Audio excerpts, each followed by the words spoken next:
look, why don't we get going? We have 14 participants here, and hopefully more people will trickle in. But welcome to Fireside Chat. Somebody should light a candle. There's never a fire at these things.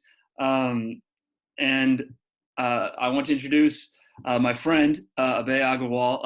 Abhay is a rare character. He's a published machine learning researcher, a professional designer. He's a founder of a design firm called Polytopal.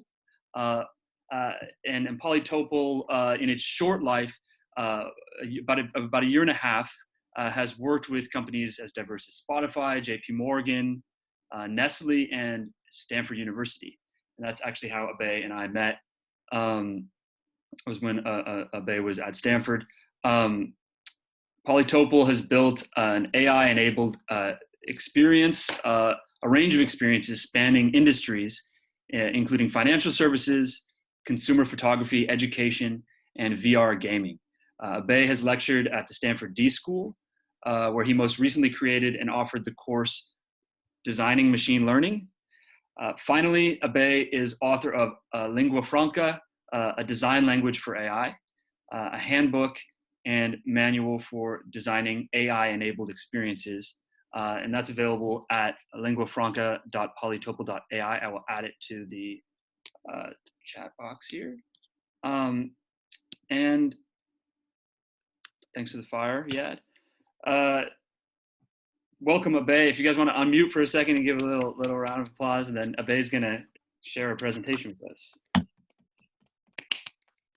Yeah, it's great to be here. I really appreciate this community, and I've been following it quite a bit, since it was founded, I believe, and have taken a great interest in it, especially for your stance, essentially, in trying to create this sort of more intentional community around intellectual discussion, free-spirited discussion, and of sort of ideas. So I'm really happy to be here with you all, obviously virtually, but I have actually been to the space before via Aidan, and I'd be really excited to see that space come back together, whenever that may be.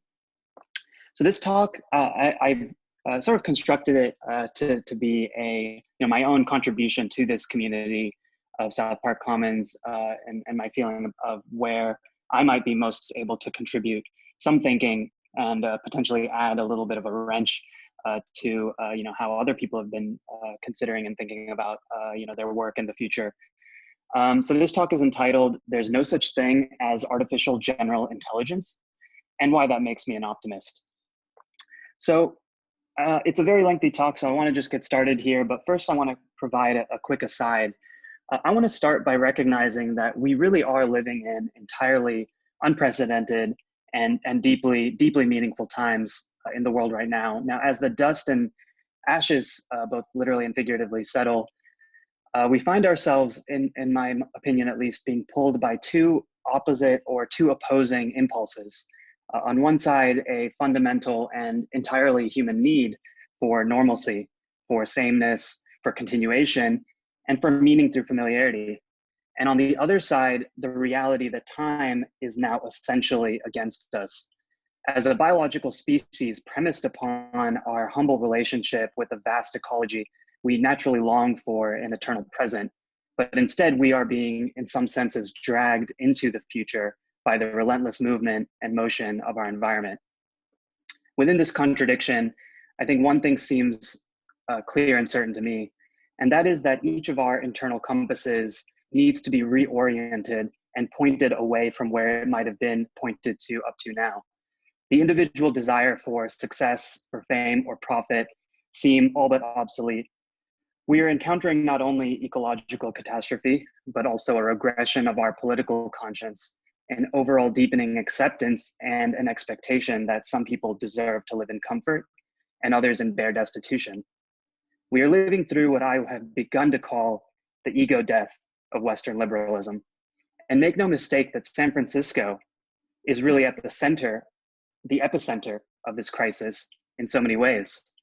Whether it's our lack of responsibility for the crises emerging in social media, whether it's our pervasive support of, directly or indirectly, of surveillance technologies, or whether it is our gaping class divisions, or finally, our eradication of San Francisco's historical counterculture, which is all but a mirage in modern city life. There is something deeply in need of reimagining. And if all of us here are simply content with being part of this emerging technocratic bureaucracy that we find ourselves in today, then I think these crises will only become worse. So that's it for my aside. I won't discuss myself. I think Aidan's introduction was more than satisfactory, beautiful.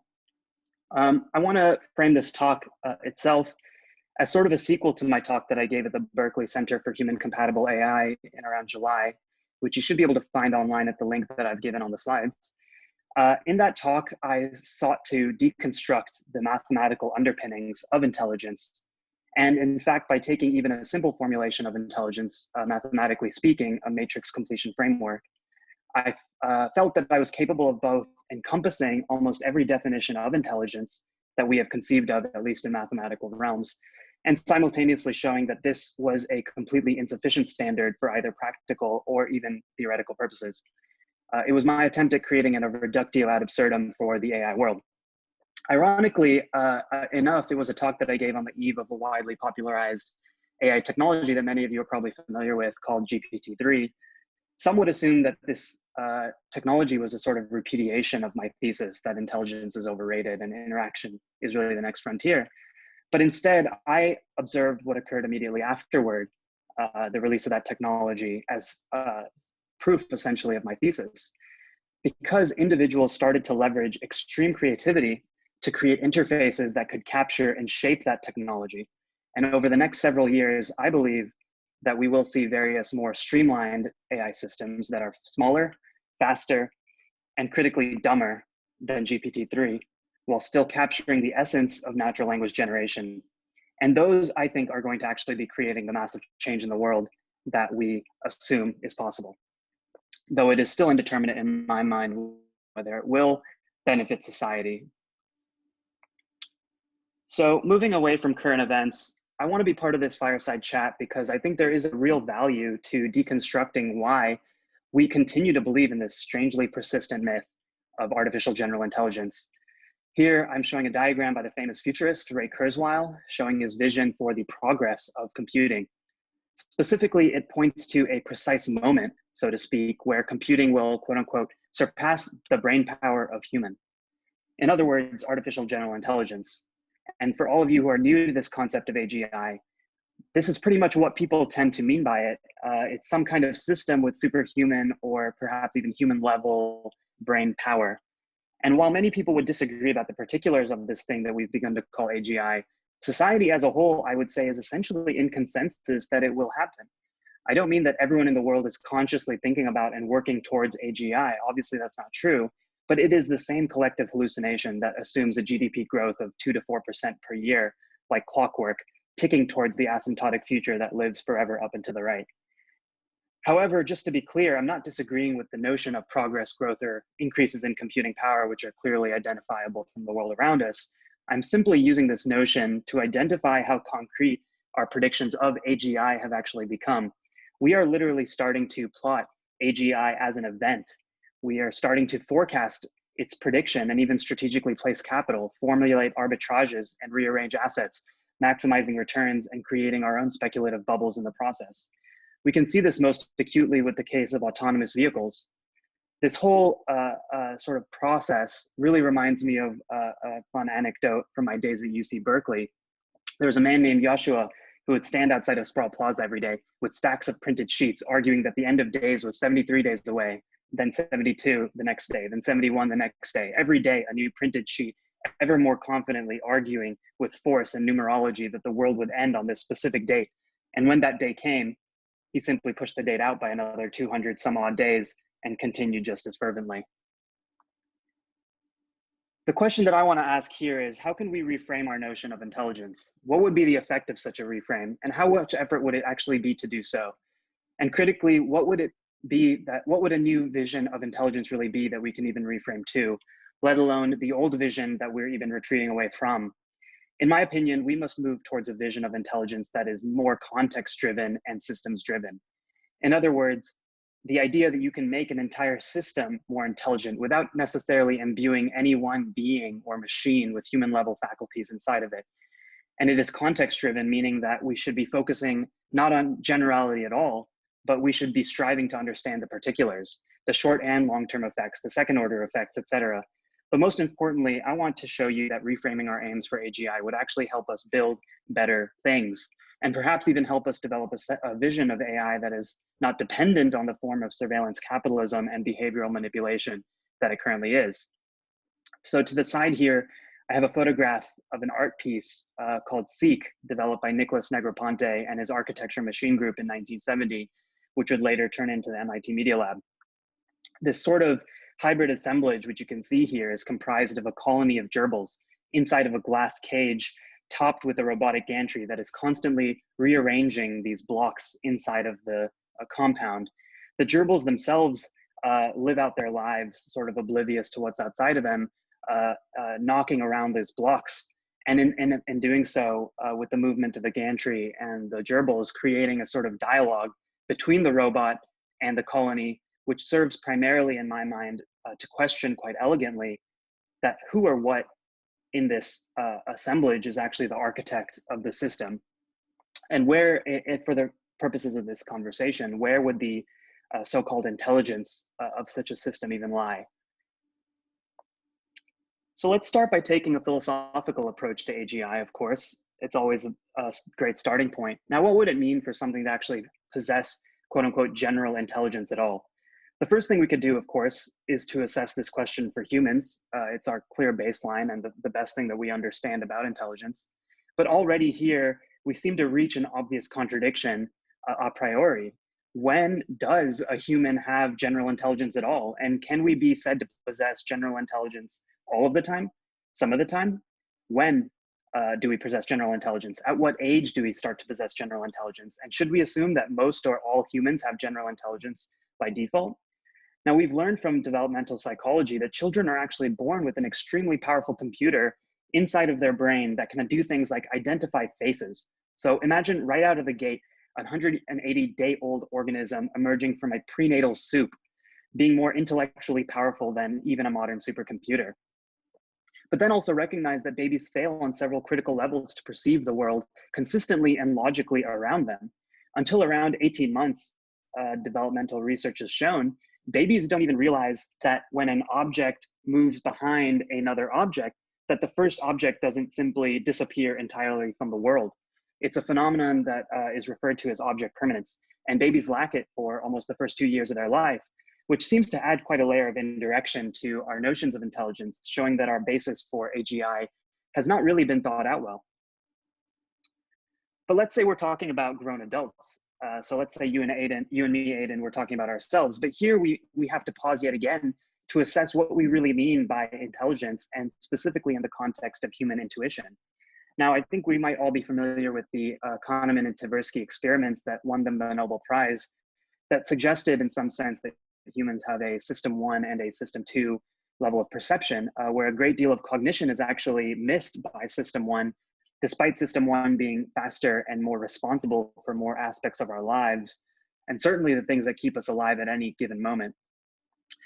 But I would also advocate against this sort of baseline system 1 and 2 framework at all, as it's overly reductive and seems to minimize what I consider the natural diversity of human decision making.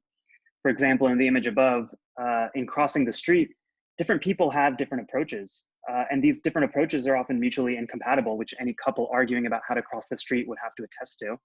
And even a simple thoughtless act such as crossing the street, it is clear that there are deeply complex processes that would go well beyond some artificial distinction between thinking fast and slow. However, a truly destabilizing realization to myself came, ironically enough, from the great opponent of Kahneman and Tversky, Gerd Gigerenzer, who showed that in some of these so-called irrational human fallacies that we're actually quite intelligent when taken in the context of daily life. Now, we might be irrationally risk averse, but when averaged across our entire life, it turns out that we're actually quite logical and safe. We might use flawed heuristics, but taken in aggregate, it is clearly smarter, in many ways smarter than formal logic. Even more incredible is that some of our so-called superstitions that are actually logically and provably wrong such as believing that sitting under a dead tree will cause you to be eaten by ghosts, or in the case of the image shown here, that walking under a ladder can make you unlucky. These superstitions actually turn out to be, in some cases, very helpful to survival. Now, I think we can all kind of postulate what is the reason that our society has developed this common parlance around walking under a ladder being unlucky. What might be a reason that a black cat walking across the street is considered bad luck? Well, clearly the answer might lie somewhere in that it's easier to convince somebody to repeat these shallow superstitions than to actually convey to you the notions of gravity, to actually convey to you what can occur on a ladder, even though the ladder might be uninhabited at this given moment. What could be possibly being done by that ladder?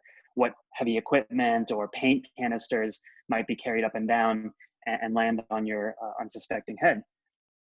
So I think this also serves to ask the question of what exactly is the general intelligence here? Some of these superstitions are actually passed down by tradition and are not innate by any means. And I think no person sort of going about their daily life would sort of come to the conclusion that walking under a ladder is naturally unlucky, though I guess certain slightly enlightened individuals might come to that conclusion and seek to convey it to everyone else.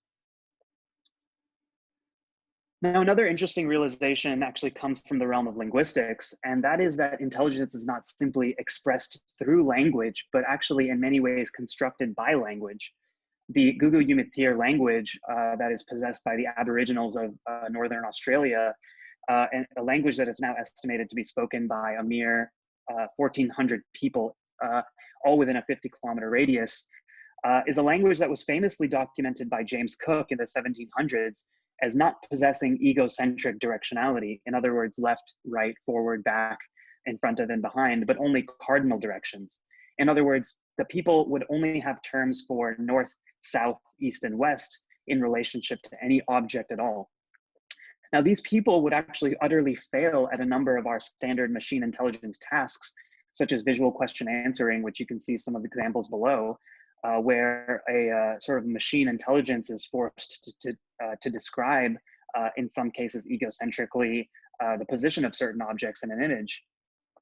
But these people would fail at such a task. And what in my mind makes this an especially notable example is that not only would this visual Q&A have no meaning to these people, which serves to undermine the purpose of serving a machine with these tasks in the first place, but even more importantly, that these people in developing cardinal directions have actually, in my mind, created meaning for themselves and their lives and their communities through a deep sense of place in relationship, not just to each other, but to the heavenly bodies and astronomical and astrological events. Another example, in my opinion, clearly calls into question the role of culture within our assumptions of intelligence. This is a photo of a quote unquote chatbot interface for an AI agent, which was named Eugene Gustman, which was famously declared as the first AI to quote unquote win the Turing test in 2014, as it was able to fool 1/3 of the judges into believing it was a human, to take Alan Turing's famous qualification of his Turing test that it only needs to convince 30% or more of the judges. Though of crucial importance in this case is actually the mechanism by which the team of British researchers constructed Eugene itself. Now, they gave the agent a personality and a backstory of a 13-year-old boy from Ukraine for whom English is actually not his first language. The agent was actually programmed to use a variety of indirections to avoid answering direct questions. So for example, if you ask Eugene, how many legs does a giraffe have? Eugene might say, oh, well, I wasn't taught what a giraffe is. The judges presumably took sympathy for him. These judges, which are themselves human, might have taken sympathy for him in a strangely paternalistic and Western-centric mindset. Now, the clever indirection that these British researchers used was to construct the identity of a boy who was of Eastern European origin, and for whom imagining a high society British researcher labeling an actual Eastern European boy as an AI might have created a sense of perceived shame on the part of the researchers, and who, in their own sense of protecting their abilities to be humane, might have defaulted to thinking that this AI was a human, or defaulted to communicating that it was a human, even though internally they might have possessed their own reservations. And of course, this notion of this paternalistic notion of humanity was something that few critics of Eugene AI actually made. It was an observation that many of them did not seek to make. Instead, they focused, of course, on the rules as outlined by Alan Turing and as being arcane and obsolete rules, and forgetting to see the actual cleverness of the interface itself. So what I've done here is tried to call into question some of the logic behind AGI, simply from a naturalistic perspective, really. And to me, in my own mind, things that we would naturally conclude from very simple observation of the world combined with a sort of a light, fairly light introspection. Now, I'll end this section of the talk with what I feel like is the most obvious observation of all, which is that we live in a world of biodiversity. We live in a world of cognitive biodiversity across creeds, cultures, species, and even kingdoms. For example, dogs lack most everything that we would ascribe to AGI, and AGI will never be similar to a dog unless someone intentionally constructs it that way. Nobody is conducting Turing tests on dogs in order to determine intelligence. Now, moreover, the vast majority of animals on Earth are perfectly capable of the kind of crucial, essential cognition that sentient life must, by default, by definition, actually have, including proprioception, which is a sense of physical placement in the world, a sense of self-preservation, survival, and the sense of actually acting as a singular entity rather than a collection of cells or organs. But another way to frame this question beyond a sort of naturalistic human-centric perspective is really by taking examples of individual capabilities and then framing them against our nebulous notion of an AGI. The question that I would ask is, will an AGI actually have to know, for example, long division in order to be an AGI? Now, long division is not innate to humans. So virtually anyone that grows up in modern society around the globe to this day is taught it if they attend primary school. Yet humans were perfectly intelligent, presumably long before long division was widespread. So how does this stack up? Does it make it a measure of general intelligence? Well, you might say that it's an AGI if it can learn long division. So starting from a baseline of not knowing long division, can it learn long division and then maintain that knowledge across time? Well, what about people that never really were able to learn long division? People that might have practiced and ultimately failed to learn long division. Does that mean that those people are not intelligent? Does that mean that they do not possess general intelligence?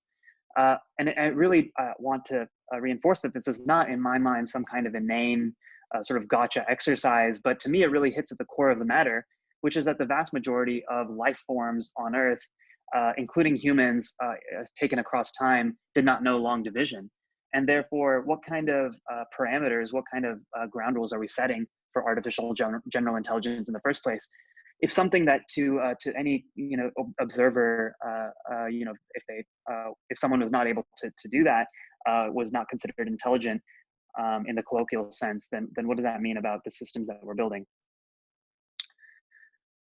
So now I want to move on to kind of the second half of this talk. I want to take one step back, and instead of trying to ask these kind of probing naturalistic questions, I want to take a look at how modern research into AGI is proposing that we measure and proposing that we design such systems. Well, one place to start would actually be to survey the growing number of general intelligence tests that have been designed to identify whether a given system is an AGI, and of course have actually been built in computationally into the methodology of building these so-called general intelligence systems. Now, we already saw two of these with the Turing test and the Eugene Guzman problem, as well as the visual question answering system and the Gugu Yumathir people. But I want to take a slightly deeper look because I think it's fairly instructive to see where these tests have actually come to. So what a variety of clever scientists have done is actually create different kinds of tests for intelligence that take the form, essentially the form of what I would consider edge cases of our perception, our cognitive abilities. One particularly interesting example of this, maybe even more interesting to you, Aidan, as a poet yourself, are these phrases called Winograd schemas. They're essentially these ambiguous phrases where an AI or intelligence must disambiguate that phrase in order to answer a question. So an example here is this quote: The city councilman refused the demonstrators a permit because they feared / advocated violence. And so the challenge here is to take one of the two words in brackets. So let's take feared. The city councilman refused the demonstrators a permit because they feared violence. And the question is then, what does the underlined pronoun refer to?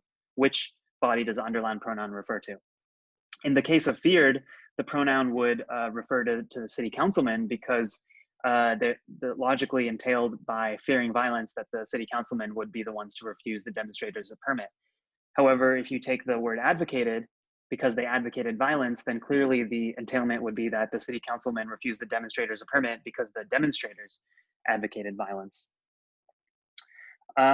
So these are sort of, what's interesting about these questions is that a sort of a professional grammarian, someone that we might consider intelligent, might actually criticize these phrases and the construction in general for being ambiguous. There's a sort of almost contrivance to the construction of these phrases. And I like to bring up this kind of almost counterexample here. Douglas Hofstadter, actually, who's a great author, famously published Gödel, Escher, and Bach, in his great work, Surfaces and Essences, actually points out that there is a kind of grammatically clever phrase construction. Sorry, I'm getting some chat messages. Are people?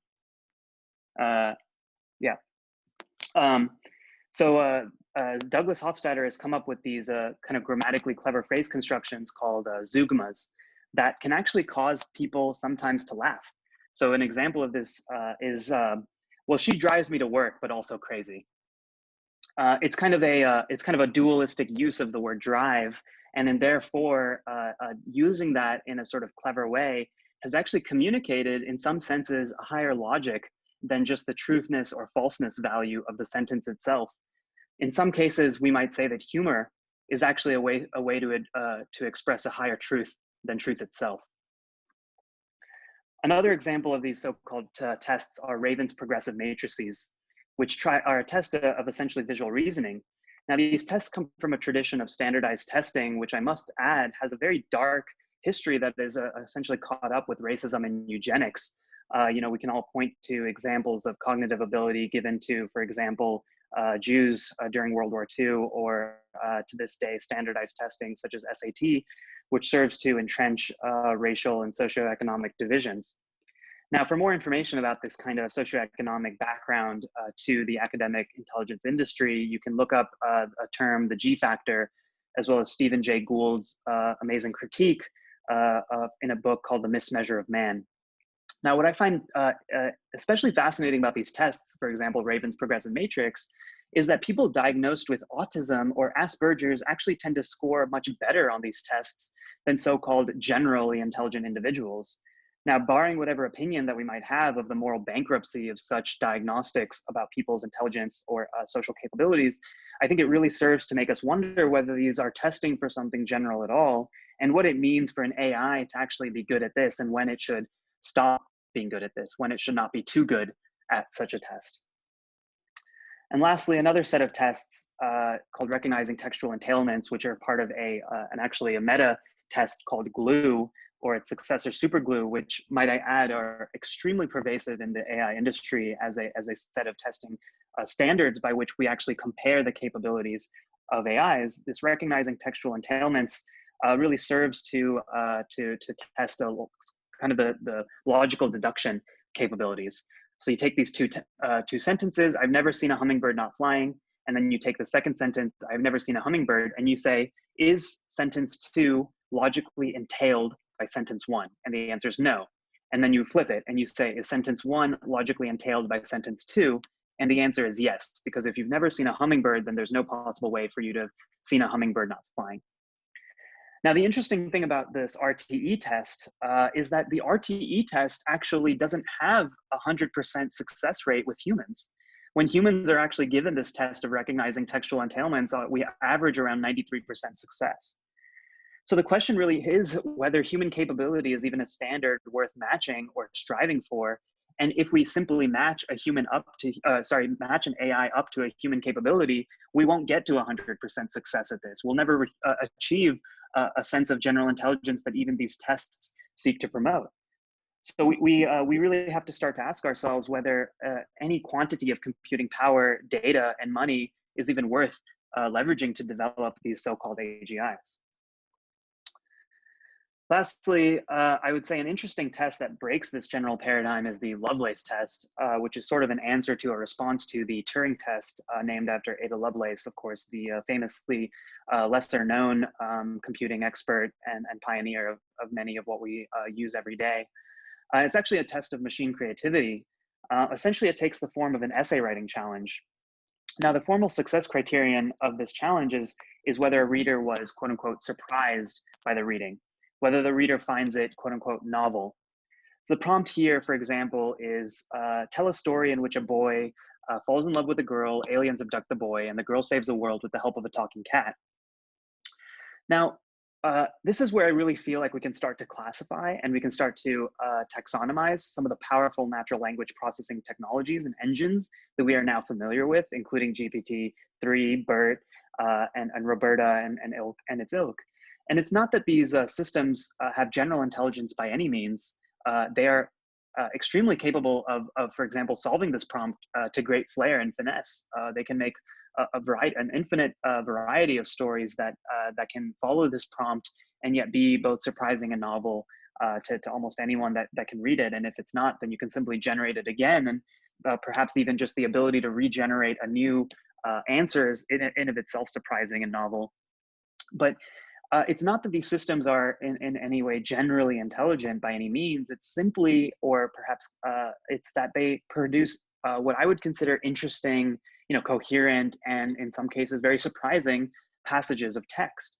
And the question that I would say emerges from this inquiry is, how can we leverage this phenomenon in more interesting ways, not whether we have sort of developed a system that can sort of replace people, which is clearly not the case. I mean, there's something to be said that this kind of prompt answering phenomenon is actually in many ways more intelligent than any human to this day. Already, these systems are better at this kind of prompt writing than humans are. They're certainly faster than people are, but they're also better. I mean, some of these natural language generation tools can write in multiple languages. They can mix, they can code switch between languages, and they can do those, in the context of many different things. So the idea that this is in some way a general intelligence, I think, really misses the point. Is that these are powerful engines that can be leveraged to do ever more creative and interesting things, but in no way are these really designed, to be a replacement for humans.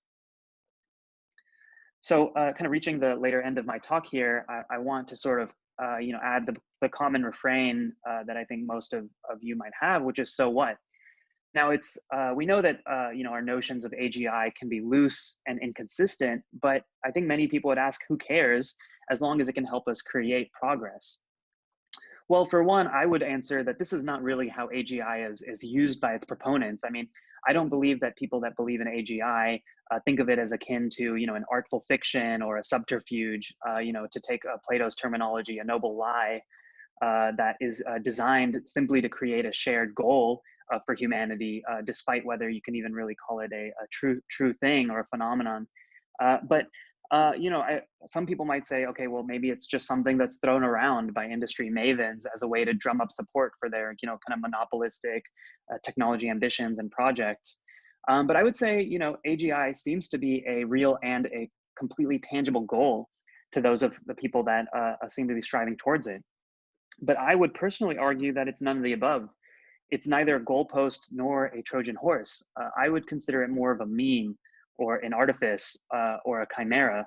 It seems that the closer we seemingly get to AGI, the more we realize the depth of our own subjectivity and the lack of any way to conceivably generalize, what is unique to human capabilities.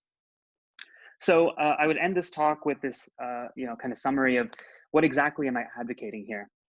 Now, it is abundantly clear to me that we as a society do not have a specific notion of AGI, but it's also clear to me that our technology continues to advance in whatever way that we can sort of define that in astonishing speed and momentum, really. And many of us, including myself, are riding on the coattails of such research in areas like computer vision, and I certainly have used it and profited off of of this technology as part of my design firm and our projects. But what I'm trying to describe here is essentially a need, and what I consider an even urgent need, to reframe our vision of AGI from one of automation to maybe perhaps one of augmentation, or of creative potential. Now, at present, I think we strive for AGI because we see it as the ultimatum of engineering, Ray Kurzweil's singularity, the glass creation of mankind. But in fact, were we to rethink our assumptions behind AGI, I think that it would actually be somewhat of a philosophical crisis for many of us. It would implicitly call into question what we're striving for in the first place. Are we striving for limitless growth? Are we striving for limitless progress?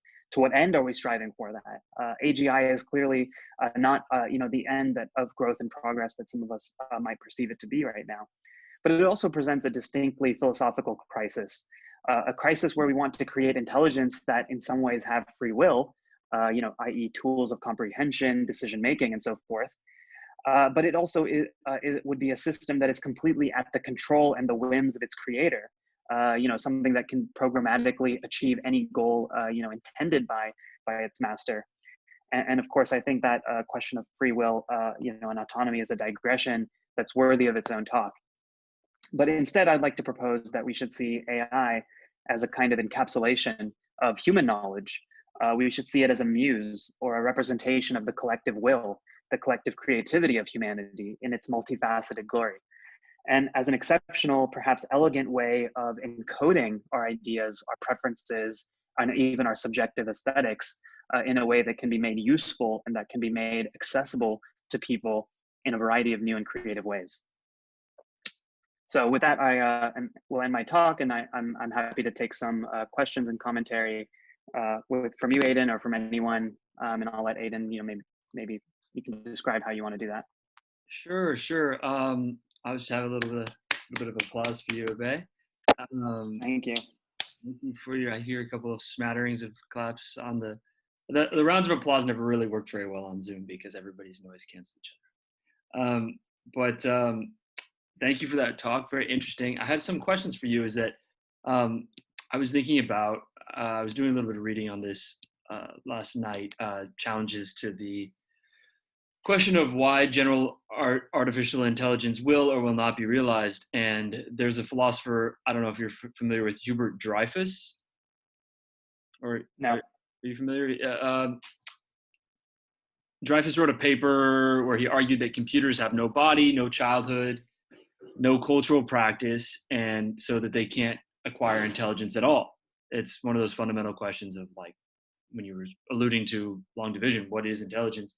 But what I think is really convincing about Dreyfus's argument that I would love to hear you speak to was that human knowledge is tacit, partially tacit, it's partially unspoken, and it can't be articulated or incorporated into a computer program.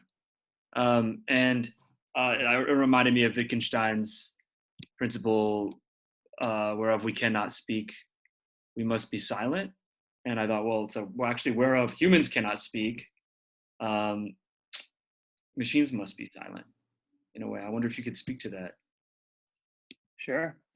Yeah, I think this question of tacit knowledge, implicit knowledge, and contextual knowledge are extremely relevant and important to any of these discussions. And I want to add that those are not simply pedantic concerns, but they're actually extremely useful, pragmatic concerns, because as we build these systems, we are being forced to encode this kind of tacit knowledge into these systems. I mean, if you look at any route navigation system such as Google Maps, it's encoding a variety of what one might call tacit implicit knowledge, especially as it serves to sort of eradicate the tacit knowledge that taxi drivers in most every city have.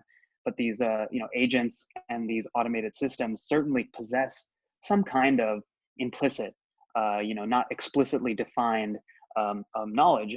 As Google Maps might create a route, it might tend to create routes that follow certain heuristics, and those heuristics are not necessarily encoded by the creators and designers. So this question of tacit knowledge is incredibly important. I think there's a nuance to be created here, is that, in my opinion, all computing is in some ways tacit, in that our computing systems are designed to be programmatic, and therefore they're designed to not accomplish necessarily a singular task, but to be able to repeat that task. And therefore, we're sort of encoding our own tacit aims and goals into those systems. So in my mind, I might actually perhaps take the opposite approach to Dreyfus to say that actually computing is only capable of tacit knowledge, but that in of itself does not mean that it is intelligent. However, I think the kind of like the clear sort of conclusion that I would draw from the sense of questioning around, you know, cultural normativity and experience and subjectivity is that there's a reason and a sort of a higher logic, I might add, to this kind of cultural subjectivity, and that is that it allows us to exist in communities. It allows us to communicate and to create a shared reality rather than simply to live within our own you know, individually created universes. And so that shared reality that exists between people and exists inside of systems, I think is really crucial. And that is something that this notion of artificial general intelligence seems to me, in my mind, to undermine, unless we are willing to you know, say that the entire anthill can be considered the artificial general intelligence rather than the ants inside of it. But to me, that would sort of destroy our sort of goal seeking with AGI. And so to me, that's really just evidence that there is no such thing as AGI in the first place. Interesting. I wonder if anybody here has any questions that they'd like to pose to Abhay as well. It's open.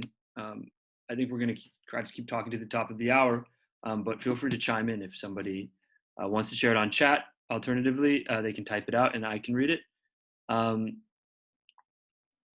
Anyone?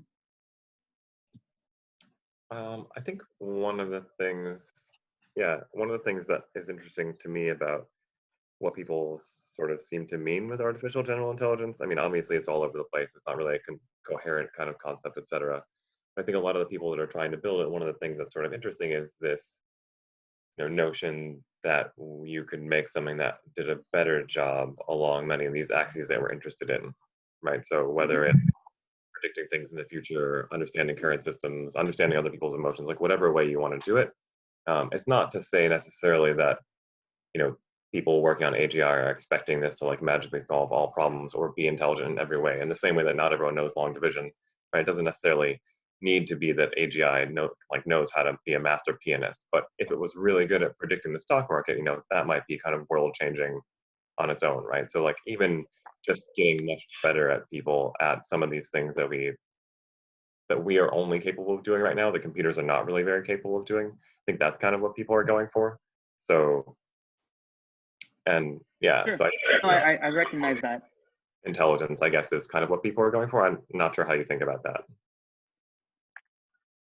Sure. No, and I recognize that there's a sort of a diversity of voices, you know, playing their parts and sort of, you know, coming up with this collective kind of synthesis of what these things mean. Of course, all language is in some ways a conversation about conversation, a sort of a shared meaning, and finding and understanding, you know, that with which we agree and disagree, and turning that into the truth and reality that we see. However, I think the one thing that I would sort of call into question there with that formulation is really whether AGI is in some ways a pathway towards something like, for example, predicting the stock market. Now, you know, if you sort of dive into how these sort of stock market prediction engines work, I mean, they are already largely algorithmic and automated in many ways. Now, those algorithmic systems are actually a combination of explicitly designed rules as well as technological arbitrage. In other words, having a server that's physically closer to you know, the lines of communication, as well as a heuristic evaluation. So, for example, looking at social media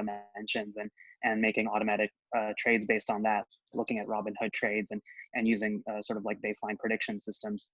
The question that I would ask is like, at what point do you consider you know, anything within that, in that constellation of technologies, as generally intelligent? I mean, I would say that none of the above. That they're all of. Yeah. I think the interesting like inflection point there is where it's no longer useful to have a person involved in any pieces of it. Right now, it's still useful to have people involved in different parts of it. But as we solve more and more general and more difficult computational problems, like there's no reason to have a bank teller. There's no reason to have a person who talks to you on the phone about the stocks. There's no reason to have a wealth advisor. Like at some point, you've solved most of the problems that people are solving in a more economically efficient way. I think that is maybe what people were pointing at.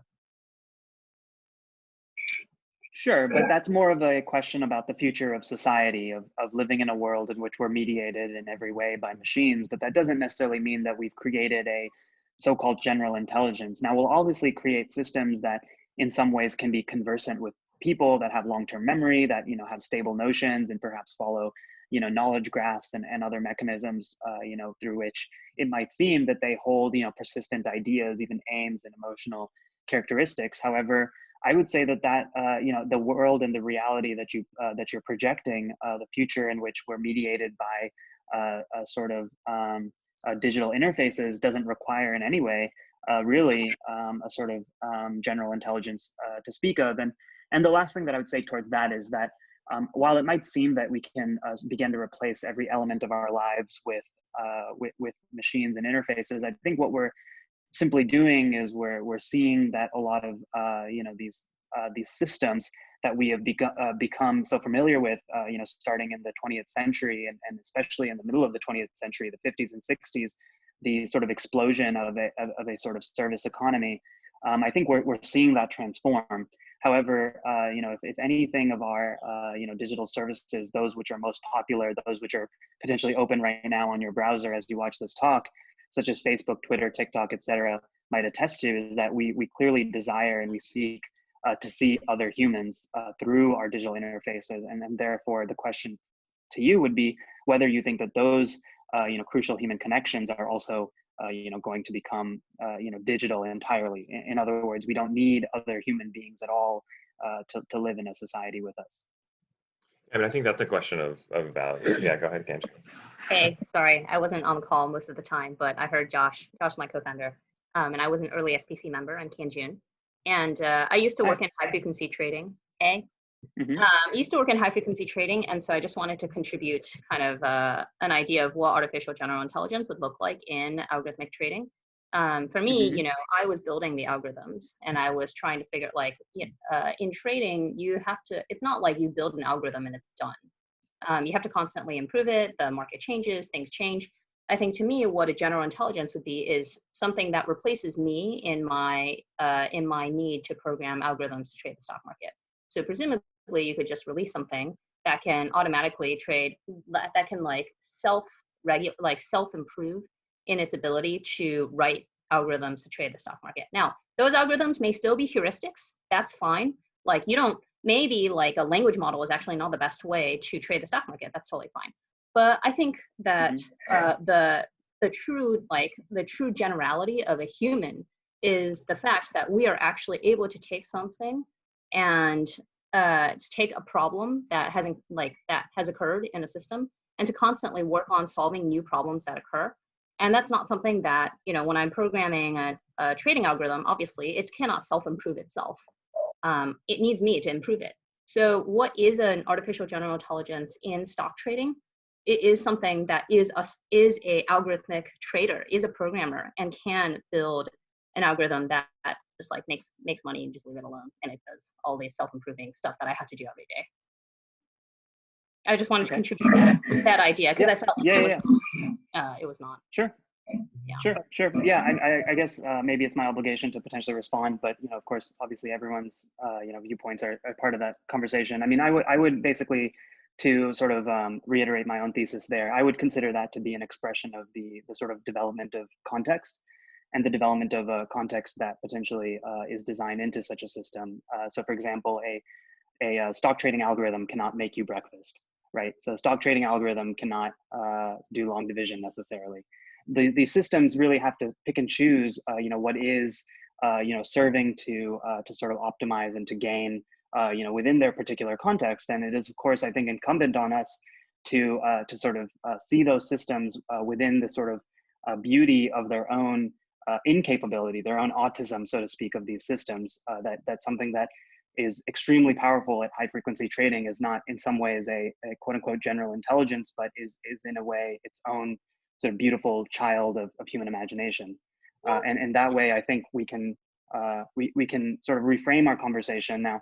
Now, obviously, I think there's greater questions around whether these systems can become more powerful in a sense, and then who controls these systems, et cetera. But I think the key question there is like, what does a high frequency trading algorithm need to be good at, and what does it not need to be good at, and how does that reflect, the development of technology? I mean, clearly HFT folks are not necessarily, on the same page of where technology should be going to benefit them as, for example, someone that's developing a computer vision algorithm that recognizes bananas.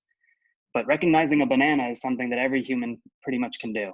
So the question there is like, why would you consider that general if, if someone pointing sort of as a philosophical question. Now, of course, you can I guess like, place am your I own a value general system within there. intelligence? Am I a general intelligence if I can build a high frequency trading algorithm, but I don't know how to make myself breakfast, which it actually was true at that time. I did not know how to cook. But, I am capable of learning how to make myself breakfast after some amount of training data over some period of time. And I would say there's some level of generality that I have that a high frequency trading algorithm may not have. If it cannot learn how to like retrain to do other things. But I also think that without generality, like without some level of generality, you cannot build something that can self-improve its own trading algorithms. Like, in order to be a good high frequency trader, it's not just about getting context about the specific, about finance and economics. You also have to understand human psychology. You also have to understand, like, a lot of it is about playing off of other players. It's about the economy, what's happening in the economy, and how humans are responding to different events in the economy. And so there's a lot of broader understanding that's not just about the context of the markets. And I would argue that a more general intelligence would do a better job at high frequency trading than a less general intelligence. And so you'd want more and more and more general like a higher and higher level of generality. And that would give you a better and better thing that can trade the stock market. Yeah, it seems useful to think about, think about generality as like a spectrum. Generality is not a black and white thing. Yeah. Well, so I would actually call that into question. I think there's a level of generality that would actually serve to undermine this high frequency trading system. So for example, if it understood human psychology a little bit too well, it might refuse to make a trade that would, disenfranchise sort of a minority community by trading in, subprime mortgages. So being too good at human psychology can also, it can sort of serve to undermine its own ability to serve that goal. So there's a certain, I use this term, really hopefully not in any way offensive, but a sort of autism to any high quality computer system, because it has to be willing to ignore certain things that exist in the world around it that we might consider general about humans in order to accomplish a job. That's quite interesting. Well, to clean up after your breakfast there, that was an interesting line there. I mean, a line of inquiry there about the uses of a computer for trading. I mean, I'm reminded, you alluded earlier, Abhay, to Gödel Escher Bach, and in Gödel Escher Bach, the author sort of sees artificial intelligence in general at large as it needs to be thought of in terms of a threat. He actually compares it to a virus at one point in Gödel Escher Bach, and that's an interesting metaphor for our times.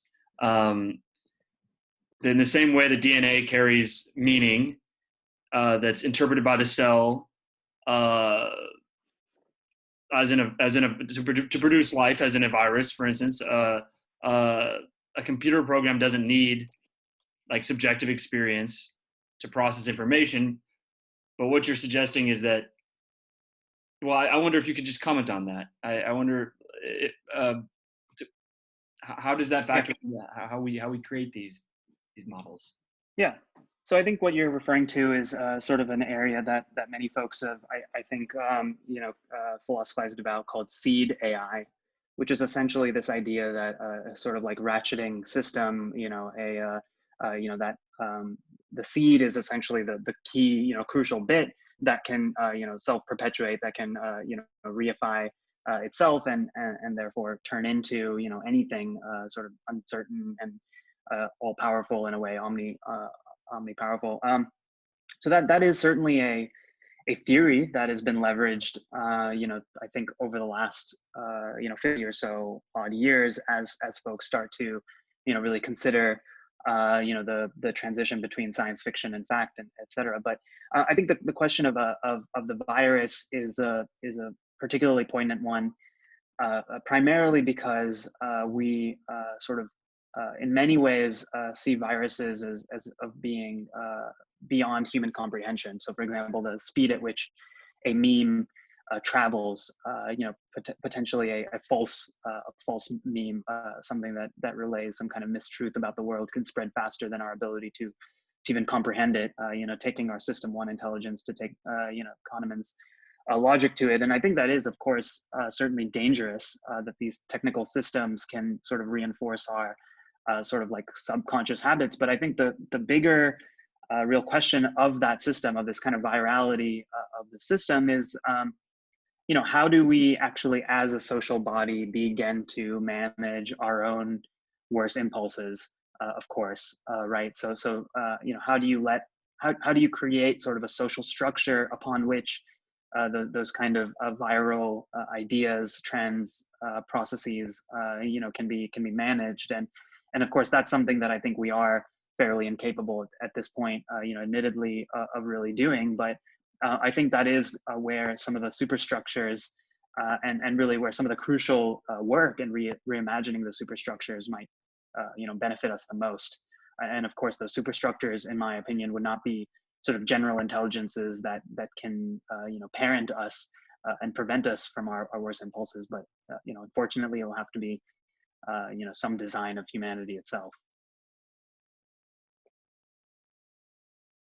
You're muted.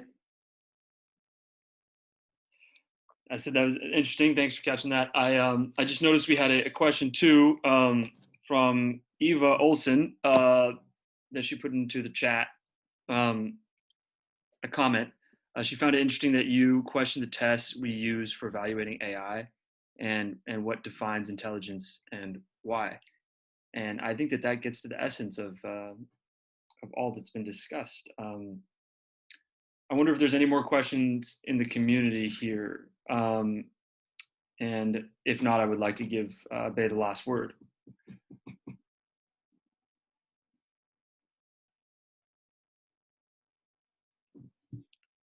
Abhay, I wonder if there's a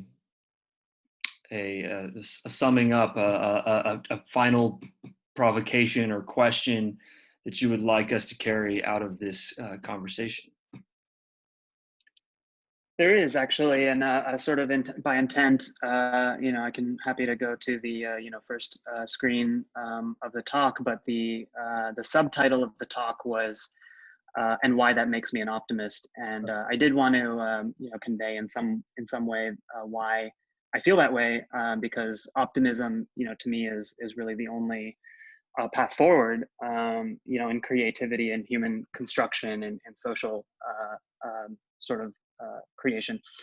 And why do I actually feel more optimistic, given the fact that I don't think AGI actually exists? And to me, the optimism really comes from that I've seen really a beauty in the collaboration between humans and these sort of machines of human progress. I think that what it has been created at the intersection of that duality of that system is much more beautiful than sort of any vision for AGI could ever be. In fact, the vision for AGI is in some way a repudiation of human creativity itself. Now, I'm not saying that that machines can't be independently creative, that humans cannot look subjectively at an output of a machine and feel that machine was creative. I think that's obviously the case. We will obviously be able to eventually construct machines that simulate in some ways biological processes, and in that way we might consider them general. But what makes me most optimistic about this entire conversation, and hopefully what feels like a reframing and maybe a longer term project on my part towards reframing that, is that it seems like what emerges out of this is actually kind of a renewed feeling of empowerment, of people actually feeling that they're now again capable of defining the future, given that AGI has been somewhat of a a sort of a stop, sort of like the sort of an end of human creativity. And I think many people, it's hard to state this more forcefully, but that people actually feel that their efforts are not actually worthwhile, given that within our own lifetime, some people perceive that intelligence might be, for example, better at radiology than a professional doctor, et cetera. But I think that sense of creative collaboration and what can emerge from that, I think, in my mind, makes me more of a humanist, and makes me feel more sort of proud of what that collaboration, the fruit of that, what it can be. Well, if optimism is a mania for insisting that all is well when things are going badly, then maybe you have this mania, Abhay. But maybe we live in the best of all possible simulations as well. Who knows? I wonder if anybody final words. I want to say thank you to Abhay. Anybody final words? Well, that was our talk. There's no such thing as artificial general intelligence with Abhay Agarwal, and thank you very much for joining us. And we hope you can come back again sometime soon once you've discovered more. Thanks for having me, guys.